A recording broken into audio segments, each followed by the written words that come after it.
You're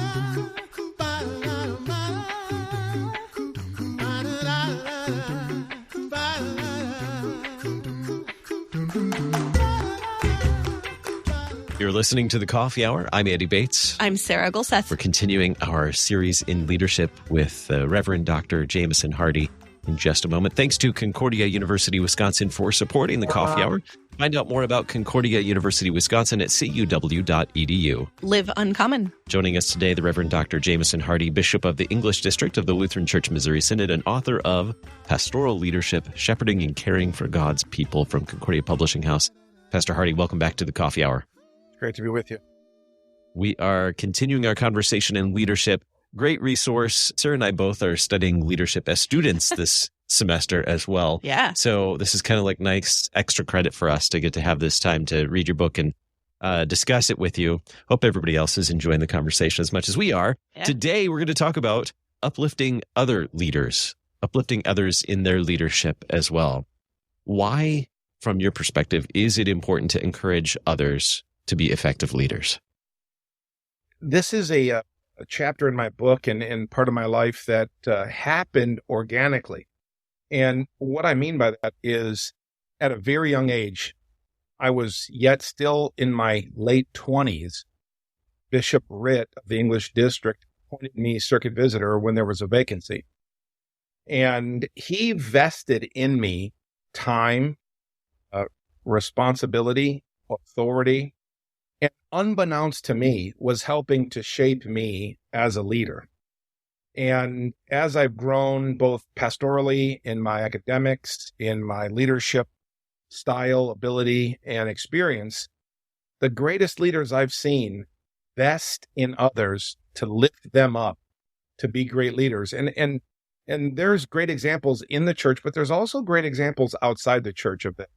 And I think we shouldn't ignore the outside the church examples that prove the point here, because you are only as good as in the organization that you are leading or group that you are leading as the kind of the old saying goes, as the weakest link in that group. And so I think effective pastoral leaders can do nothing but uplift others in their specific given roles. And the example that I'd give you here is the church, pastors within the church, but the church as a whole does not do a good enough job at identifying the gifts that God has given to others in the church, helping them identify those gifts, and then furthermore, helping them to use those gifts in the church. We tend to take willing spirits in the church and we shove them into responsibilities that might not be their gift, but because they're willing and there's a spot, we put them in there. And I've been very, very intentional in the last 15 years of my ministry when I see somebody who might have the gift of hospitality, and we might have them as an elder, let's say, in the church, but their gift, their spiritual gift is hospitality. I go to them and I say, you know what? I think you should be in charge of our fellowship group.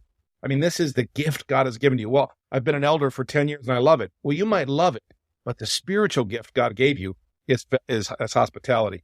They make the transition and they explode positive contributions to the church because they're now doing what God has intended them to do. And I believe it's the pastor's job spiritually to help people uncover their spiritual gifts and lifting them up to be servant leaders in the church. You said servant leadership. What do we actually mean by that term, servant leadership? And do we understand it differently in the church than maybe in a secular setting? Because I have a chapter on servant leadership in my secular leadership book, and you have a chapter on servant leadership in this pastoral leadership book. Is there a difference, and what do we mean by it? Well, not having read the book that you have, I'll say this. I don't think there's a difference when it comes to being a servant leader. Jesus says clearly, there is no greater love than this, than to give your life for your friend. The great commandments are summed up in two ways: love God and love your neighbor. So when it comes to being a servant leader, the key principle that, by the way, came to me not from the church, I can identify it in the church 1,000 places, but it first came to me from Warren Buffett. I mean, one of the greatest financial moguls in the world. And that is, don't ask people to do things you're not willing to do yourself. Mm-hmm. And I think Jesus is the example of that. So I don't want to give Warren Buffett any more credit than he should have. Jesus is the example of that. But that exact phrase that I heard from him is the phrase that I say to people. I tell every new pastor I have that come out of the seminary into the English district, do not ask your people to do anything you're not willing to do in the church yourself. And I mean, there's a lot of comedic examples I can give, but I'll give you one. When I became bishop, my parish in Pittsburgh was in the middle of looking at buying a new tractor, right? A 60-inch deck type big field mowing tractor, because we have 5 acres of grass to cut at the church. And I found my way out onto that tractor every once in a while when I didn't have anything going on and cut the grass. So I asked the congregation, as we were kind of debating which kind, if we could get one of these, tractors that had a attachment to have a bucket loader on the front. And one of the members in the church just said, oh, that's because in the wintertime you just want to have fun. And he's right. It was predominantly so I could act like a child as a fully grown man on a piece of large farm equipment. On the flip side, may I say to you, that when the winter came around and our plow company would plow the parking lot, they would push all of our snow and we would lose 5 or 6 spots because they had to have a place to kind of pile all the snow up. So during the week, when I had a few free hours, I'd go get the tractor, I'd put the bucket loader on it, and I would clean those spots out, thus fulfilling my childhood dream to be a operator of large farm equipment and practically providing us parking spots in the church for wintertime. And so, it's comedic in some way because of the farm implements that I wanted to use. But it really is pointed because the fact that the pastor would be during the week willing to get on that tractor in freezing weather and go out and move snow motivated my people to say, if the pastor can do it, I'm going to do it too. So we had to not only get a bucket loader, we had to get a rear PTO. I mean, it led to other problems. All right. But my point very directly is, don't ask people in the church as a leader to do things you're not willing to do, and continue to uplift others within your network of service, because the strongest of the weak is as strong as the ministry, the church, or the organization can be. You mentioned Jesus being the example of this. Where do we read in Scripture about uplifting new leaders or potential leaders? Yeah, I'll point to the investment to young leaders in the chapter, 1 Timothy chapter 4, basically summarizing the idea that the young leaders are worthy of investment, and do not let them chastise you because you are young. Meaning, because you're a young leader, that doesn't mean you are devalued as a leader. That's one of the areas that I would point to, especially in the chapter. But for me, it's always been, I'll turn 50 on October 1st this year, so I'm not going to be able to use this much longer personally. But I'm still by far one of the youngest on the council. But the truth of the matter is that in the church, especially the Lutheran Church Missouri Synod, leadership is relegated to older, veteran members in the church and pastors. And it's simply not a biblical principle. It's just not. I mean, the idea that I was vested in at a young age as a pastor, I'm telling you, is contributory to why I am who I am today and where I am as a leader today. Because I had pastors and lay people who vested time into me because they saw something in me that I didn't even know was in me, and they helped grow that seed which was in me by God's grace. And so I want you to know I've taken seriously this. I have a few young pastors in my district that I am investing a ton of time and energy in, and encouraging them to go on to do some academic work in this area, because I'm not going to be around forever, and we need the next crop of leaders to come up behind me. And I think it's really important to vest in younger leaders. Why is it hard for us to do? Why are we reluctant to recognize those things in people or to raise up young leaders in the church? Because it's much easier to be derogatory to somebody than complimentary to someone. It's actually funner, to be frank with you, to make fun of somebody than to take somebody aside and say, hey, listen, I think God has given you the gift to do X, Y, and Z. People say, oh, no, that's not something I want to do. That's not a gift God has given me.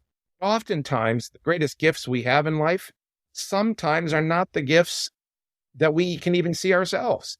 Often we ignore the very gifts that God has given to us for various reasons. And it takes others to say to us, Andy, you got a great voice. You'd be good on radio. Did anybody ever tell you that? For an entire month before I came to KFUO in my previous job, someone told me that every day for like a month. That affirmed the call. Yeah, there you go. I mean, it's just a perfect example. Now, I mean, in my case, when I went to the seminary, I think they were more desirous to maybe hook some straps on me and have me go plow a field than they were to put me in the pulpit.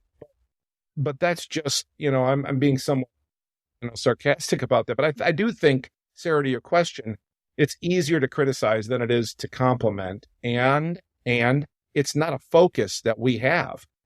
I'm trying to create a culture in the English District where we're looking to uplift the spiritual gifts that God has given to other people. And that cultural response takes time. Every time I'm in a parish, if I see a young man, a middle-aged man, or an older man where I see the Spirit descend on him, I'll call him out and ask him when he's going to the seminary. In fact, I have a man at my own congregation that I just a couple weeks ago in the sermon called him out and said that he should be a pastor in the church. And then in the announcement, asked him when he was going to the seminary. And he's not going yet, but I can tell you that success story paid dividends this year. I had an elder at my previous congregation, a wonderful man who I've been pressing for 10 years, who is now going to the seminary next fall. So, it's persistence and it's seeing God's hand on the hearts of other people and having the will and the desire to share it with them. Wow. That's bold. Let's take a quick break. We'll come back and continue the conversation here with Bishop Jamison Hardy in just a moment. You're listening to The Coffee Hour. I'm Andy Bates. I'm Sarah Golseth.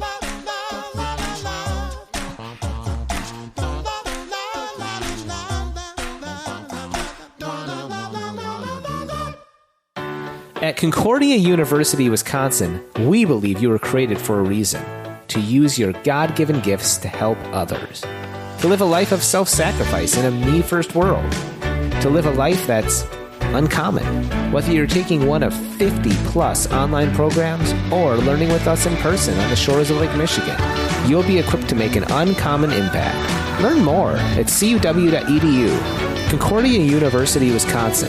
Live uncommon.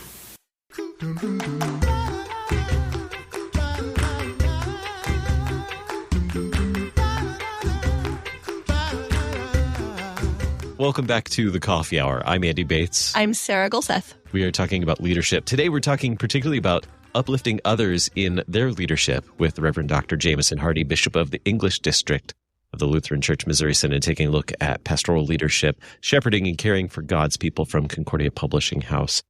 So you mentioned earlier, you talked about the old adage, you're only as strong as a chain is only as strong as the weakest link. Let's talk about that a little bit more, about the people you serve and how your leadership is as strong as those you serve. Can you unpack that for us a little more? Yeah, I mean, in the congregational setting, especially in mid to small size congregations, a lot of emphasis is paid to the pastor. And I understand why. I mean, I don't think that it's fully wrong to emphasize the pastor in terms of his leadership. But I've learned, even in a small to mid-sized congregation that I served for 20 years, that I don't care how good I was or how much I worked, if I didn't have a team around me, like an administrative assistant, Kathy Stanis, who now is the district's administrative assistant, the head trustee or trustees. I got to tell you, some of the greatest days in my pastoral life were doing trustee activities with my trustees during the week. We built a sign down by the road. A man by the name of Chris Black and I spent 2 days together. And you can't replace those days just laboring physically with your members. You just cannot replace those days. And they were some of the best days of my life. As district president, I don't get the luxury anymore of working on the roof or building this or fixing that. And I think ultimately, the church is an organization of people together. The pastor, not any one workhorse layperson. And I've always believed that, and frankly, let me take it a step further. I merged two congregations together by God's grace, and it was the best thing that could have ever happened to these churches. One of the foundational principles was we wanted to find a way to engage everyone at some level. Bible study, small committees, some way to get people engaged to participating in the life of the church. In my time as a parish pastor, I have never had a stronger ministry than those years when we had as many people doing something in the church was their spiritual gift. So I've lived it. It's not just theoretical for me. I've lived it. In fact, when I was the bishop, when I was elected bishop, we were getting to a point in my congregational life where we needed to refocus this and redouble down on this. And if I wasn't elected bishop, that's what we would have done. I got elected bishop. We called another pastor. And right now, that congregation is in the middle of doing that. Now it's 8 years later, but they had a new pastor. He had to get himself settled. And so I think ultimately any successful ministry is going to engage as many people as possible in lifting each other in leadership. What role does recognition play in that? And I mean, recognizing the gifts that people have, but also recognizing the actual stuff that they're doing. How does that play into all of this? Yeah, I don't think we say thank you enough. I don't think that we recognize enough. We created a couple of awards in the English District to give one lay and one clergy. The most important award that I created under my time as bishop is called the Roger D. Patelko Award, my former predecessor, Bishop Patelko. And the simple phrase on there is, he loved the church. That's the award. It's in Latin, by the way, and I'm not a Latin scholar, so I can't say it without chopping it up. But the translation is, he loved the church. And so every year, the board of directors of the district chooses one retired pastor, and that's part of the criteria. He had to be an English district pastor. He's got to be retired. I mean, we have criteria to it. But every year we choose one guy, and we award them with the lifetime service to the church. He loved the church award. Give it to him. And I'm thrilled. This has been just a great, seeing the smiles on the faces of some of these retired guys is just unbelievable. Let's be clear. Pastors get a tremendous amount of attention while they're serving churches. They're in the spotlight every week. People are saying good or bad things about them every day. Then they retire and they end up going to churches and they probably pulpit supply, but they irritate their wife by staying home. But the attention is gone, right? It's just gone. And so by the district saying, we want to recognize a retired guy every year, just to let them know how much we appreciated their contribution. And we're thinking about, this is breaking news, but we're thinking about doing the same thing with a lay person and creating a lay award for the same thing. So, I mean, it's just, for me, it's critical. It's critical. We got to be more intentional in thanking workers in the church, not full-time workers in the church, but laborers in the harvest field, and not take for granted that lay people need to be told thanks as well for their service. Does one need to have a title to be a leader in the church? Unfortunately, I think there are congregations and individuals that think they do. But the truth is, I write in the book, I'm in the habit of promoting somebody else's book. I have to say, Mark Sanborn wrote a very, very small book. It's about this big. It says you don't need a title to be a leader. And I've used that book a number of times to do Bible study, to do a lot of things. And the book's premise is very simply this: your contribution is important regardless of any title you might have. And I put this in my dissertation as well. One of the things about leadership in the church is you can't look at the garbage can needing to be emptied and think somebody else will do it. I never had a person at my church that had garbage can emptier as a title, but any good leader is going to walk by a full garbage can and take care of it. And this is a philosophical thing for me, because I remember an older pastor, I won't mention his name. I remember an older pastor say to me, I'm not going to do any of that stuff in my church. These lay people need to know, they need to understand what they are responsible for. And I just told him, I said, I can't afford to do that, because in my small parish, I might have a guest today, and that guest is not going to come back. You know what I mean? If I don't fix, clean up, or whatever, he might never come back, or she might never come back. And so for me, it's a philosophical deal. I really believe in my heart, you don't need a title to be a leader. And those of us who have titles still must be effective leaders. So a title has nothing to do with your performance. It just adds to the responsibility, in my opinion. I've always had the title pastor, which I think is the most important title that I could ever have in my life. But in these last days, I've added to it. God has added to it with reverend, doctor, bishop, president, and none of it matters to me. I was signing my book this week with some of the council members, and I sign it the same way with everybody. Pastor Hardy, not anything else, not doctor, not bishop, Pastor Hardy. That's the highest office I hold as pastor. How valuable are these leaders to the church who maybe haven't been appointed to a position on the board or don't have, that type of title? But how important are those people who just walk by a trash can and take it out? I'm going to tell you right now, in my life as a pastor, they are the most important people, because 99% of every congregation I've ever been a part of only runs successfully with title-less leaders. They have title leaders, and they're helpful and effective. But the greatest ministries in the church tend to have people behind the scenes that do things that never get recognized. In my parish in Pittsburgh, we had 2 or 3 families, about 4 or 5 total people, that every meal we had, they were in the kitchen. None of them had titles. They were kind of our kitchen families. And without them, we'd have never had a meal that was successful or had enough food to eat ever. And I always made it a point to go in there.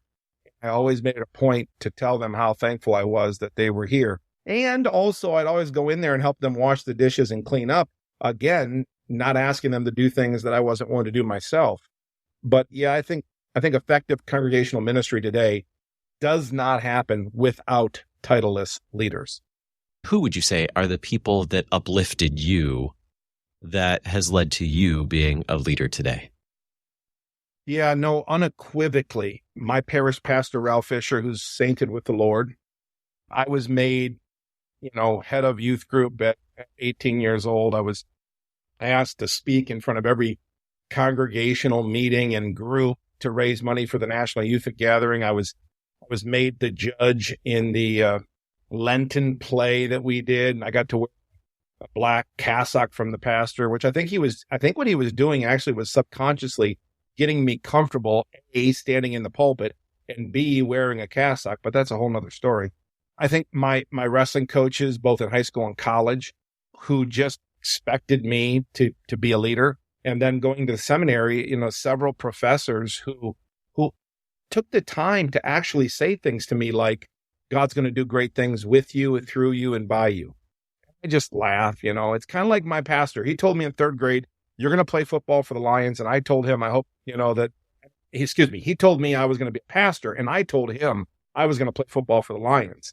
And lo and behold, I'm a pastor now in a church in Michigan where a retired Lions quarterback is a member, Eric Hipple. And by the way, I know my prophecy is in trouble because the Lions lost their football game yesterday against the Seattle Seahawks, but I still believe. And Eric knows that any effective leader is going to hold out hope, as we have in the biblical texts, that God's mercy is new every day, and every day we wake up, we have the opportunity to lead. And so I've been blessed with many, many, many people in my life who have suggested, helped me, moved me forward, given me positions all the way to the point of Bishop David Ritt and Bishop David Stockholtz, who saw things in me I didn't see in myself. How do we do that intentionally for other people? Some people are really good at pointing out those spiritual gifts or talking to people or having that connection with others in order to recognize things. How are we able to do that with more intentionality in the church to raise up young leaders like people did for you? The simple answer here, Sarah, is this. You've got to be intentional. It's just very simple. You've got to be intentional in looking for it. I mean this. I've already said it once, but it bears repeating. I am intentional when I go into a congregation. If I see a young man who the Spirit is resting on, he's going to get an invitation to go to the seminary or to be a pastor, it's an intentional bid. If I see a woman who's doing something in the church that kind of is unheralded, like I say about the garbage can, I'd say to them, hey, I really appreciate what you're doing. I see that it's a valuable contribution, and I'm pretty sure not a lot of people are saying that to you. So it comes back to intentionality and you making a decision that everywhere you go with everybody you're with, you're going to look for spiritual gifts resting on people and uplift them. It's just that simple. I mean, it really is that simple. Is making coffee a spiritual gift? Yes. There you go. Hospitality, right? Yeah. Oh, well, my vicar supervisor told me, well, if you're the first one in the office, you need to make the coffee. And I told him, I ain't doing it. I don't drink it. Well, guess what? I still had to make the coffee as a vicar. Well, thank you so much for spending some time with us in your book today, Pastor Hardy. I have enjoyed the series and looking forward to more. We have a few more chapters to work through as we continue learning about leadership. Our guest today, the Reverend Dr. Jamison Hardy, Bishop of the English District of the Lutheran Church Missouri Synod and author of Pastoral Leadership, Shepherding and Caring for God's People from Concordia Publishing House. Thanks so much, Pastor Hardy, for being our guest. Great to be with you. You've been listening to The Coffee Hour. I'm Andy Bates. I'm Sarah Golseth.